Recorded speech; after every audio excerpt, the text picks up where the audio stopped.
Well, when you extract, it would, in a perfect world, every frame would be perfectly balanced. And when you either crank or turn on the motor on your extractor, it's just smooth as silk and everything comes out and everything's fine. That never happens, and you know that because you can't balance every frame. They're slightly different. And what happens? You put one in, it's a little bit off balance, and suddenly your whole thing is just going like this, it's going crazy. It's like, oh my God, and you're holding on to it and it's going across the room, it's going across the room. So I found a way to stop that. And how did I do that? Because I made me a wobble stopper. Wobble stopper?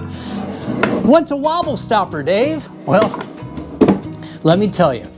Here's a wobble stopper. Here's the basic premise behind it. Newton's third law says, for every action, there is an opposite and equal reaction.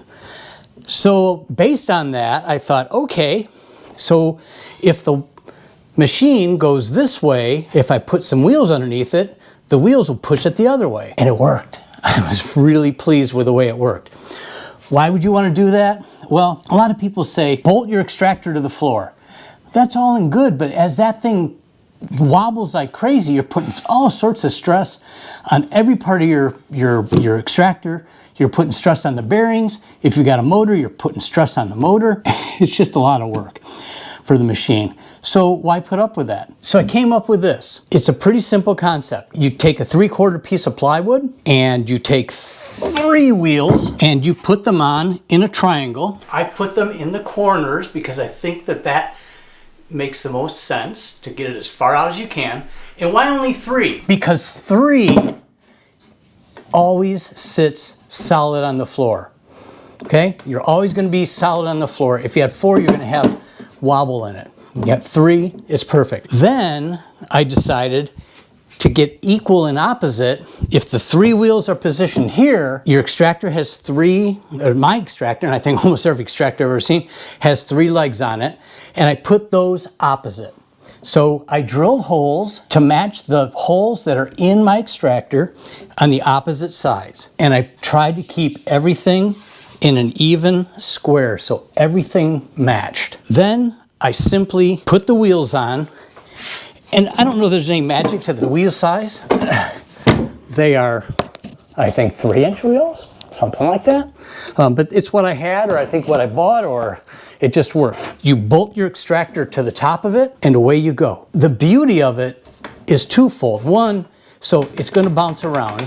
If you look at my tips and hacks video, you're going to find that what I've done is I then take a bungee cord and I bungee my bucket to the front and it becomes one unit. So even if it does roll around a little bit, it won't roll too much around your garage or your shop or wherever you're doing that. Your bucket's going to stay with it. So watch my hacks video about how I tie that, and you're also going to see a little bit more about the wobble stopper. Here's the other beauty of this whole thing, is that your extractor is now on wheels.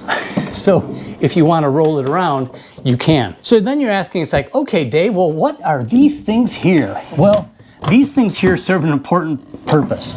I've made 2 of these. I've told you before that I also help the garden club here in our town with their bees, and they have a 6-frame Dayton extractor. It doesn't matter if it's Dayton, but it's a 6 frame, and so it's a little bit smaller. I used a little bit smaller board on that, and it's perfectly fine. It's perfectly level. I've got a 9 frame. I'm going to give a shout out to Hilco. I love my Hilco 9 frame extractor. That's a whole nother topic, but I'm telling you, I love my Hilco 9 frame extractor, but it's much bigger and it has a bigger frame or a bigger footprint. So I found that I had this board, but I didn't have these. If I stepped on the side, the whole extractor kind of tipped.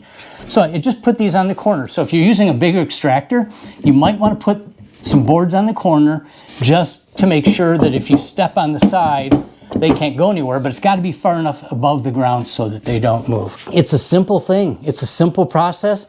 It was one of those, hey, this might work. And you know what? I've been using this for this system for about 8 years now and absolutely love it.